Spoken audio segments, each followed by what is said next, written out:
మీద తాను నిలబడి తన పరువు తాను దక్కించుకునే ధైర్యాన్ని ఇవ్వాలి. అది నింపే పార్టీ తెలుగుదేశం పార్టీ.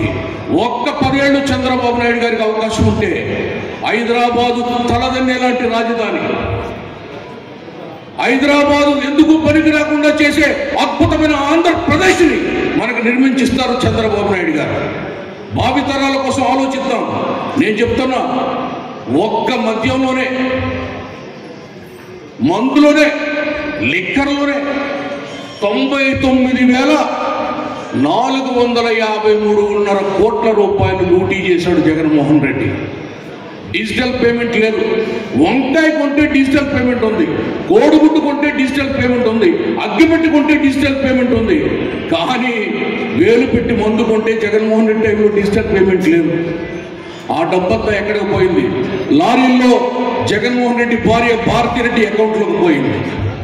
అదే ఈవేళ ఈ 11 నెలల్లో 7 లక్షల కోట్ల పెట్టుబడులు తీసుకొచ్చాడు చంద్రబాబు నాయుడు గారు, నారా లోకేష్ గారు, పవన్ కళ్యాణ్ గారు. 7 లక్షల కోట్లు. ఈవేళ అమరావతి నిర్మాణం 61,000 కోట్లతో టెండర్లు పిలిచారు, టెండర్లు ఆమోదించారు, పనులు మొదలుపెట్టారు. అమరావతి నిర్మాణం చకచకా జరుగుతూ ఉంది. పోలవరం ప్రాజెక్టు పరుగులెడుతుంది. కోనసీమవాసులకి గుడ్ న్యూస్ ఏంటంటే, పోలవరం ప్రాజెక్టు పూర్తయితే కోనసీమకు వరద బాధ భవిష్యత్తులో ఇంకెప్పటికీ రాదు. వరద లేని కోనసీమ కావాలంటే పోలవరం నిర్మాణం కావాలి.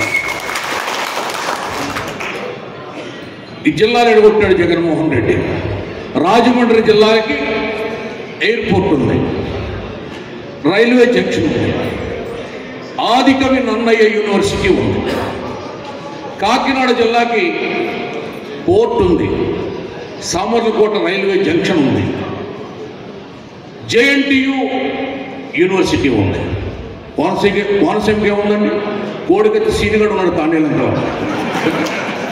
అందుకే ఈ ముమ్మిడివరం మినీ మహానాడు ద్వారా మన శాసనసభ్యులు కోరుతున్నాం, కోనసీమకు తక్షణం ఎయిర్పోర్ట్, కోనసీమకు ఒక మెడికల్ యూనివర్సిటీ కావాలని తీర్మానం చేయాలని రేపు అమలాపురం జిల్లా మీటింగ్లో కూడా మీరు ప్రతిపాదించాలని, తద్వారా స్టేట్ పార్టీ మహానాడులో కూడా మీరు తీర్మానానికి సహకరించాలని కోరుతూ సెలవు తీసుకుంటున్నాం. చెప్పండి, తెలుగుదేశం, తెలుగుదేశం, అన్న ఎన్టీఆర్, చంద్రబాబు నాయకత్వం, లోకేష్ బాబు నాయకత్వం, బుచ్చిబాబు నాయకత్వం.